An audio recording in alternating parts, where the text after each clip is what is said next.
Hello നമസ്കാരം. ഞാൻ Naushad. Royal ഗാർഡനിലേക്ക് സ്വാഗതം. ഞാൻ ഇന്ന് വന്നിരിക്കുന്നത് നമ്മുടെ റംബൂട്ടാനെ കുറിച്ചിട്ടുള്ള ഒരു വീഡിയോ ആയിട്ടാണ്. നിങ്ങളെൻ്റെ ഈ പിറകുവശത്ത് കാണുന്നത് എൻ്റെ നഴ്സറിയിൽ സെറ്റ് ചെയ്ത 5 വർഷം മാത്രം പ്രായമായ ഒരു റംബൂട്ടാൻ്റെ തൈ കായ്ച്ചതാണ് ഈ കാണുന്നത്. അപ്പം എന്താണ് റംബൂട്ടാൻ്റെ പരിചരണം, എങ്ങനെയാണ് റംബൂട്ടാൻ നടേണ്ടത് ഒക്കെ ആയിട്ടുള്ള ഒരു വീഡിയോ ആയിട്ടാണ് ഞാൻ ഇന്ന് വന്നിരിക്കുന്നത്. ഇത് 5 വർഷം മാത്രം പ്രായമായ നമ്മുടെ റംബൂട്ടാൻ്റെ തൈയായി കാണുന്നത്. കൂടുതലായിട്ട് നമുക്ക് പരിചരണങ്ങളോ കാര്യങ്ങളോ ഒന്നും വേണ്ടാത്തൊരു പഴച്ചെടി തന്നെയാണ് നമ്മുടെ ഈ റംബൂട്ടാൻ്റെ തൈ. ഇതിൻ്റെ ചുവട്ടിലത്തെ ഭാഗത്തൊക്കെ ഞാൻ പൊതയിട്ട് കൊടുത്തു. അതുപോലെ ഇതും നഴ്സറിയിൽ സെറ്റ് ചെയ്തതാണ്. കണ്ടില്ലേ, ഇത് വെറും 3 വർഷം മാത്രം പ്രായമായ റംബൂട്ടാൻ്റെ പ്ലാന്റാണ് ഈ കാണുന്നത്. അതുപോലെ നിങ്ങൾ എൻ്റെ ഈ ചാനൽ സബ്സ്ക്രൈബ് ചെയ്തിട്ടില്ലെങ്കിൽ സബ്സ്ക്രൈബ് ചെയ്ത് വെക്കുക. അതുപോലെ ഞാനിടുന്ന എല്ലാ വീഡിയോകളും നിങ്ങൾക്ക് അപ്പം നോട്ടിഫിക്കേഷൻ ലഭിക്കാൻ വേണ്ടി തൊട്ടടുത്തുള്ള ബെല്ലൈക്കൻ എനാബിൾ ചെയ്ത് ഓൾ എന്ന ഓപ്ഷനും കൂടി സെലക്ട് ചെയ്യുക. അതുപോലെ ലൈക്ക് ചെയ്യുക, ഷെയർ ചെയ്യുക.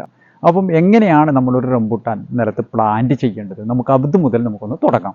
അതായത് നമ്മളൊരു റംബൂട്ടാൻ്റെ തൈ നിലത്ത് സെറ്റ് ചെയ്യുമ്പോൾ നമ്മൾ എന്ത് ചെയ്യണം, ഒരു 2 അടി താഴ്ചയും 2 അടി വീതിയുള്ളൊരു കുഴി നിർബന്ധമായിട്ട് നമ്മൾ എടുക്കണം.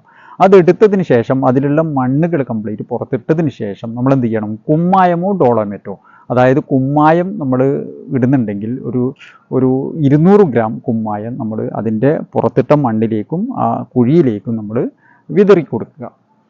ഡോളോമേറ്റ് ആണെങ്കിൽ നമ്മൾ അതുപോലെ തന്നെ ചെയ്യുക. പക്ഷേ ഡോളോമേറ്റ് ആണെങ്കിൽ നമ്മളൊരു 5 ദിവസം വെയിറ്റ് ചെയ്യുക. കുമ്മായമാണെങ്കിൽ നമ്മൾ ഒരു 10 ദിവസം വെയിറ്റ് ചെയ്യുക. നമ്മുടെ മണ്ണിലുള്ള പുളിപ്പ് രസം മാറിക്കിട്ടാൻ വേണ്ടിയിട്ടാണ് നമ്മളങ്ങനെ ചെയ്യുന്നത്. അതായത് pH ബാലൻസ് ചെയ്യാൻ വേണ്ടിയിട്ട്. എന്നിട്ട് ചെറിയ രീതിയിൽ നമ്മളൊന്ന് നനച്ചു കൊടുക്കുക, മഴയില്ലാത്ത സമയത്താണെങ്കിൽ. അതിനുശേഷം നമ്മൾ 10 ദിവസത്തിന് ശേഷം എന്ത് ചെയ്യണം, എല്ലാവരും ചെയ്യുന്ന ഒരു ഇതാണ്, നമ്മൾ അടിഭാഗത്ത് കൊണ്ടുപോയിട്ട് കംപ്ലീറ്റ് അടിവളം കൊടുക്കുക, എന്നിട്ട് മുകളിലേക്ക് മണ്ണിട്ട് കൊടുക്കുക. അങ്ങനെ ചെയ്യരുത്. നമ്മുടെ ഈ കോരിയിട്ട മണ്ണിലേക്ക്, അതുകൊണ്ടാണ് കോരിയിട്ട മണ്ണിലേക്ക് കുമ്മായിട്ട് ട്രീറ്റ് ചെയ്യാൻ പറയുന്നത്. നമ്മളൊരു 2 അടി താഴ്ചയും 2 അടി വീതിയുള്ള കുഴി എടുത്തതിന് ശേഷം നമ്മൾ എന്ത് ചെയ്യണം, ആ മണ്ണിലേക്ക് നമ്മൾ ഒരു 1-2 കൊട്ട ഉണങ്ങിയ ചാണകപ്പൊടി നമ്മൾ ആ മണ്ണിലേക്ക് തട്ടിയിടുക. അതുപോലെ തന്നെ 1 കിലോ എല്ലുപൊടി, ഒരു 1/2 കിലോ വേപ്പും പിണ്ണാക്കും നമ്മൾ അതിലേക്ക് ഇട്ടതിന് ശേഷം ആ മണ്ണ് കംപ്ലീറ്റ് മിക്സ് ചെയ്യുക. ആ മണ്ണ് കംപ്ലീറ്റ് മൂടിക്കെട്ടുക. ആ മണ്ണ് കംപ്ലീറ്റ് അതിലേക്ക് തട്ടിയിട്ട് കഴിഞ്ഞാൽ എന്തായി, നല്ല ഇളക്കമുള്ള മണ്ണായിട്ട് നമുക്കതിൽ കിട്ടി. അതിനുശേഷം നമ്മൾ എന്ത് ചെയ്യണം, ചെറിയൊരു റംബൂട്ടാൻ്റെ തൈയാണ് എങ്കിൽ നമ്മൾ എന്ത് ചെയ്യുക, ഒരു ഗ്രോ ബാഗിനനുസരിച്ചിട്ട് നമ്മൾ ഒരു പിള്ളക്കുഴി എടുക്കുക, ബെഡ് ഭാഗം മേലയിലാക്കുന്ന രീതിയിൽ വെക്കുക, മണ്ണിട്ട് മൂടി കൊടുക്കുക, ചെറിയ രീതിയിൽ നനച്ചു കൊടുക്കാൻ വേണ്ടിയിട്ട് തടമെടുത്ത് കൊടുക്കുക. റംബൂട്ടാൻ്റെ തൈകൾക്ക് അത്യാവശ്യം ചൂട് സമയമാണ്, ചൂട് സമയത്ത് അത്യാവശ്യം നന വേണം. എന്നാൽ അമിതമായിട്ട് വെള്ളം കൊടുത്ത് അതിലേക്ക് വെള്ളം കെട്ടി നിൽക്കുന്ന രീതിയിൽ ചെയ്യരുത്. അതിനാവശ്യമുള്ള നന മാത്രം കൊടുക്കുക. 2-3 ദിവസം കൂടുമ്പോൾ ഒരു നന കൊടുക്കുക. അതിനുശേഷം നമ്മൾ എന്ത് ചെയ്യണം, ഒരു വളപ്രയോഗവും നമ്മൾ ആ പ്ലാന്റ് ചെയ്ത തൈകൾക്ക് 1 വർഷത്തേക്ക് ഒന്നും ചെയ്യേണ്ട ആവശ്യമില്ല. അത്യാവശ്യം നമ്മുടെ ഇലകൾ ഉൾപ്പെടെ നമ്മളൊന്ന് വെള്ളം, മഴയില്ലാത്ത സമയങ്ങളിലാണെങ്കിൽ വെള്ളം ഒന്ന് സ്പ്രേ ചെയ്ത് കൊടുക്കുക. സ്പ്രേ ചെയ്ത് കൊടുക്കുമ്പോൾ വൈകുന്നേരങ്ങളിൽ ചെയ്ത് കൊടുക്കുക. അതുപോലെ തന്നെ നല്ല രീതിയിൽ സൂര്യപ്രകാശം തട്ടുന്ന തെക്കൻ വെയിൽ, പ്രത്യേകിച്ചിട്ട് ഒരു 3 മണിക്ക് ശേഷം ഒക്കെ വെയിൽ നന്നായിട്ട് അടിക്കുന്നുണ്ടെങ്കിൽ ഇലകൾ കരിഞ്ഞു പോകാൻ സാധ്യതയുണ്ട്. അതിന് നിങ്ങൾ എന്ത് ചെയ്യണം, എന്തെങ്കിലും ഒരു മറ വെച്ച്, ഒരു ഗ്രീനെറ്റോ അല്ലെങ്കിൽ നമ്മുടെ ഓല കൊണ്ടോ എന്തെങ്കിലും ഒരു പൊതയിട്ട് കൊടുക്കുക, പുറത്തേക്ക് കൂടി ഒന്ന് വെച്ച് കെട്ടി കൊടുക്കുക. 1 വർഷത്തേക്ക് നിങ്ങളൊന്നും ചെയ്യേണ്ട, നന കൊടുക്കുക. അടുത്ത വർഷം എന്ത് ചെയ്യണം, നമ്മൾ വളപ്രയോഗം ചെയ്യേണ്ടതുണ്ട്. എന്നിങ്ങനെ നമ്മുടെ ചാണകപ്പൊടിയും എല്ലുപൊടിയും വേപ്പും ഉണ്ടാകും, ഒരു 1/2 കട്ട, അതായത് അതിൻ്റെ വേരിൽ നിന്ന് കുറച്ച് അകലം പാലിച്ച് തുറന്നു കൊടുക്കുക. നമ്മളൊരു 1/2 കട്ട ചാണകപ്പൊടിയും ഒരു 1/2 കിലോ എല്ലുപൊടിയും ഒരു 200 ഗ്രാമോളം വേപ്പും പിണ്ണാക്കും അതിൻ്റെ ചുവട്ടിലിട്ട് കൊടുക്കുക. കുറച്ച് വേരിൽ നിന്ന് അകലം പാലിച്ച് വേണം ചെയ്യാൻ വേണ്ടിയിട്ട്. എന്നിട്ട് അതിൽ മണ്ണിട്ട് മൂടി കൊടുക്കുക. 1 വർഷത്തിന് ശേഷം ഏകദേശം ഒരു 2-2.5 വർഷം കൊണ്ട് തന്നെ നമുക്കത് പൂക്കാനും കായ്ക്കാനും തുടങ്ങും. ഇനി പിന്നീട് നമുക്കത് പൂക്കാനും കായ്ക്കാനും തുടങ്ങുന്ന സമയങ്ങളിൽ വെറും നമ്മുടെ ജൈവവളം മാത്രം നമ്മുടെ റംബൂട്ടാന് പോരാ. റംബൂട്ടാൻ എന്ത് വേണം, പൊട്ടാഷ് വേണം. പൊട്ടാഷ് ഉണ്ടെങ്കിൽ മാത്രമേ റംബൂട്ടാൻ കായ്ക്കുകയുള്ളൂ. പലയാളുടെയും പ്രശ്നമാണ് വലിയ തൈകളുടെ ഇല കരിഞ്ഞു പോകുന്നത് കാണാം. ഇല സൈഡ് ഭാഗം, എൻ്റെ അടുത്ത് ഒരുപാട് ആൾ വിളിച്ച് ചോദിക്കലുണ്ട്, ഇല കംപ്ലീറ്റ് കരിഞ്ഞു പോകുന്നു, ഉണങ്ങിപ്പോന്നു എന്നുള്ളത്. അത് ഈ സൈഡ് ഭാഗം ഇല കരിഞ്ഞു പോകുന്നത് നിങ്ങളിത് കണ്ടോ, എൻ്റെ ഇതിൽ റംബൂട്ടാൻ കായ്ച്ചിട്ടാണ് കാണുന്നത്. ഇത് ഫുള്ള് കായ്ച്ചിട്ടുണ്ടാവും. ഞാനിനി വൈകുന്നേരം ഇതിന് നനയൊക്കെ കൊടുത്ത് ഇതിനെ ഒന്ന് റെഡിയാക്കി നിർത്തും. അതിനെക്കുറിച്ച് ഞാൻ പറഞ്ഞു തരാം. ഇതിപ്പം കായ്ച്ചിട്ട് കണ്ട നിങ്ങൾ, നല്ല രീതിയിൽ കായ്ച്ചിട്ടുണ്ട്. ഇതിൻ്റെ ഇല കരിച്ചിലോ കാര്യങ്ങളോ ഒന്നും ഉണ്ടാവില്ല, കണ്ട. പക്ഷേ ചൂട് ചെറിയ രീതിയിൽ ബാധിക്കുന്നുണ്ട്. അതെങ്ങനെ വേണം എന്ന് ഞാൻ പറഞ്ഞു തരാം. ഇനി നമ്മൾ എന്ത് വേണം, നമ്മുടെ ഈ ചെറിയ തൈ പ്ലാന്റ് ചെയ്യുന്ന കാര്യം ഞാൻ പറഞ്ഞത്, മറ്റുള്ളത് അവിടെ നിൽക്കട്ടെ, അത് ഞാൻ പറഞ്ഞു തരാം. ചെറിയ തൈ പ്ലാന്റ് ചെയ്തു, 1 വർഷം നമ്മൾ വളം കൊടുത്തു. ഇനി അടുത്ത വർഷം നമ്മൾ എന്ത് ചെയ്യണം, 2ാമത്തെ വർഷം മുതൽ നമ്മൾ എന്ത് ചെയ്യണം, ഇതേപോലെ നമ്മുടെ ഒരു സെപ്റ്റംബർ മാസം ഒക്ടോബർ മാസങ്ങളിലോ നമ്മുടെ ഇതുപോലെ ജൈവവളം കൊടുക്കുക. ജൈവവളത്തിന് ശേഷം ഒരു മാസത്തിന് ശേഷം പൊട്ടാഷ് അടങ്ങിയ വളം. നമ്മുടെ ജൈവവളത്തിൽ കൂടുതലായിട്ട് പൊട്ടാഷ് നമുക്ക് കിട്ടാനില്ല. ചാരത്തിലെ കുറച്ച് അത്യാവശ്യം പൊട്ടാഷ് കിട്ടാനുള്ളൂ. അല്ലാതെ മറ്റുള്ള ഇതിലൊന്നും ചാണകപ്പൊടിയിലോ കാര്യങ്ങളിലൊന്നും നൈട്രജനാണ് നമുക്ക് കിട്ടുന്നത്. എല്ലുപൊടിയിൽ ഫോസ്ഫറസ് ആണ് കിട്ടുന്നത്. അപ്പോൾ പൊട്ടാഷ് ഉണ്ടെങ്കിൽ മാത്രമേ നമ്മുടെ റംബൂട്ടാൻ പൂക്കുകയും കായ്ക്കുകയും ചെയ്യുള്ളൂ. പൊട്ടാഷ് കുറഞ്ഞാൽ എന്താവും? റംബൂട്ടാൻ്റെ ഇല സൈഡ് ഭാഗം കരിഞ്ഞു പോകും. റംബൂട്ടാൻ്റെ ഇല കരിയുന്നത് 3 കാരണങ്ങൾ കൊണ്ടാണ് ഇല കരിയുക.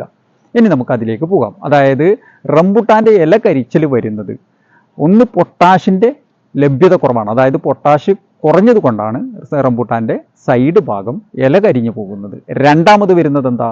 നന കുറഞ്ഞു കഴിഞ്ഞാലും റംബൂട്ടാൻ്റെ ഇല കരിച്ചൽ വരും.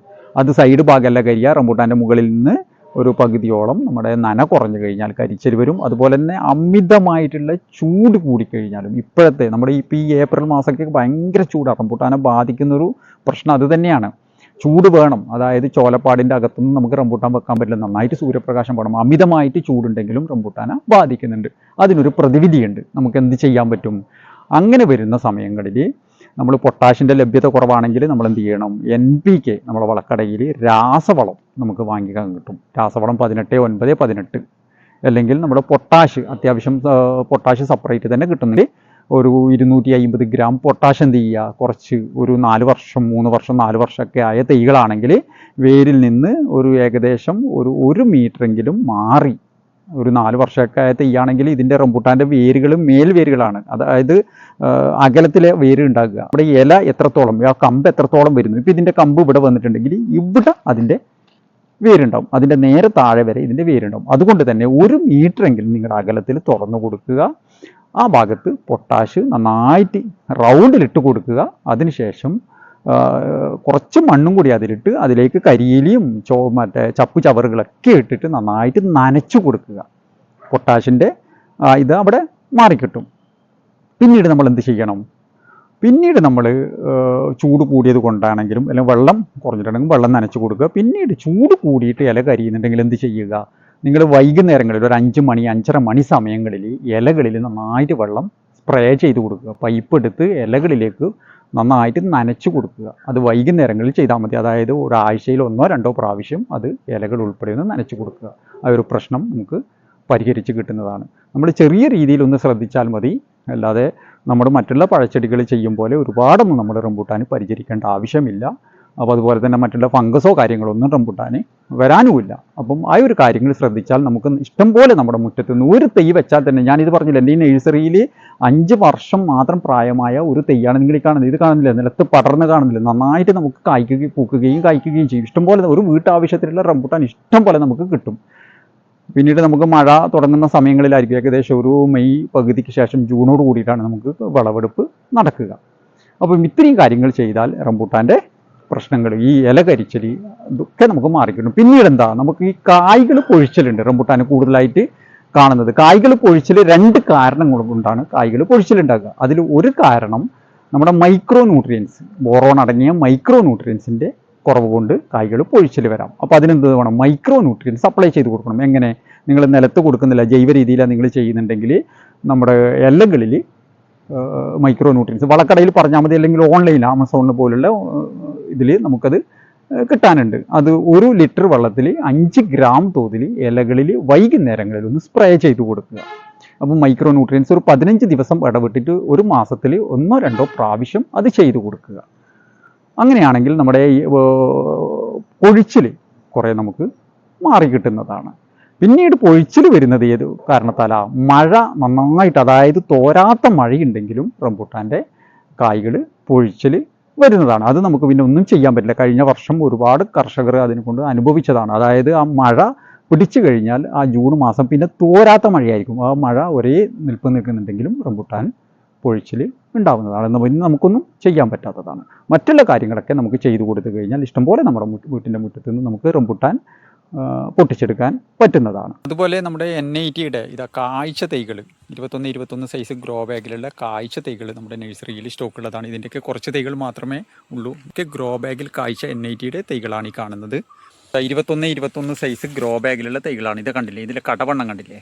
ഇതിൻ്റെയൊക്കെ NITയുടെ തൈകൾ നമ്മുടെ നഴ്സറിയിൽ സ്റ്റോക്ക് ഉണ്ട്. അപ്പം നിങ്ങൾക്ക് തൈകൾ ആവശ്യമുണ്ടെങ്കിൽ ഈ സ്ക്രീനിൽ കാണുന്ന നമ്പറിൽ കോൺടാക്റ്റ് ചെയ്താൽ മതി. നമ്മുടെ വാഹനം കണ്ണൂർ, കോഴിക്കോട്, മലപ്പുറം വരെ അടുത്ത് തന്നെ ഡെലിവറി ഉണ്ടാവുന്നതാണ്.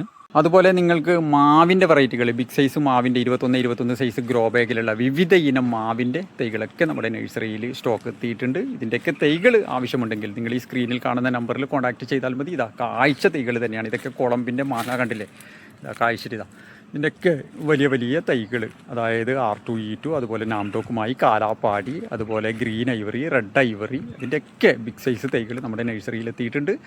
ഇതുപോലെ ഡ്രമ്മിൽ സെറ്റ് ചെയ്ത് വെച്ച തൈകളും ഇതൊക്കെ കായ്ച്ചിട്ടുള്ള തൈകൾ തന്നെയാണ്. അത് നിങ്ങൾക്ക് കാണാൻ പറ്റും. ഇത് നാംഡോക്കുമായിയുടെ ഒരു തൈയാണ് ഈ കാണുന്നത്.